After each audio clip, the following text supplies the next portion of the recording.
India உள்ளிட்ட 3 நாடுகளை சேர்ந்தவர்களுக்கு வேலை விசா வழங்குவதை அமீரகம் நிறுத்திவிட்டதாக கூறப்படும் செய்தியின் உண்மை நிலவரம் என்ன?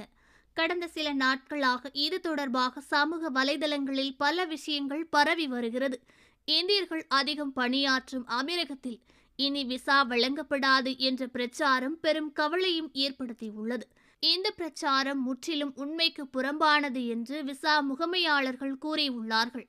ஆனால் அமீரகத்தின் புதிய முடிவு இந்தியாவிலிருந்து வேலை தேடுபவர்களை பாதிக்கும் என்றும், இந்தியர்கள் மட்டுமல்லாமல் பாகிஸ்தான், வங்காளதேசத்தை சேர்ந்தவர்களுக்கு கூட அமீரகத்தின் இந்த முன்மொழிவு ஆட்சேர்ப்பு பன்முகப்படுத்துவது பெரும் பாதிப்பை ஏற்படுத்தும் என கூறப்படுகிறது. அமீரகத்தில் உள்ள முக்கிய மாற்றங்கள் என்னவென்றால், நிறுவனங்கள் இனி அவர்கள் விரும்பும் குறிப்பிட்ட நாட்டினரை மட்டுமே நியமிக்க முடியாது. மாறாக பல்வேறு நாடுகளை சேர்ந்தவர்கள் நிறுவனத்தில் பணிபுரிகிறார்களா என்பதை உறுதி செய்ய வேண்டும்.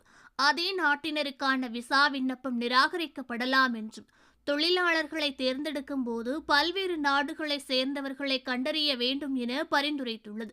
ஒரு நிறுவனம் ஊழியர்களை தேடும் போது முதல் 20% பேர் வெவ்வேறு நாட்டினரை தேர்ந்தெடுக்க வேண்டும் என்றும், ஒரே நாட்டை சேர்ந்தவர்கள் மட்டுமே வேலை செய்ய அனுமதிக்கப்படவில்லை என்றும், முதல் 20% பணியாளர்களை தேர்வு செய்து வழிமுறைகளை பின்பற்றினால் மனிதவள மேம்பாட்டு அமைச்சகத்திடமிருந்து அந்த நிறுவனத்திற்கு சிறப்பு விருதுகள் வழங்கப்படும். பின்னர் நீங்கள் விரும்பும் நாட்டினரை தொழிலாளராக ஏற்றுக்கொள்ளலாம்.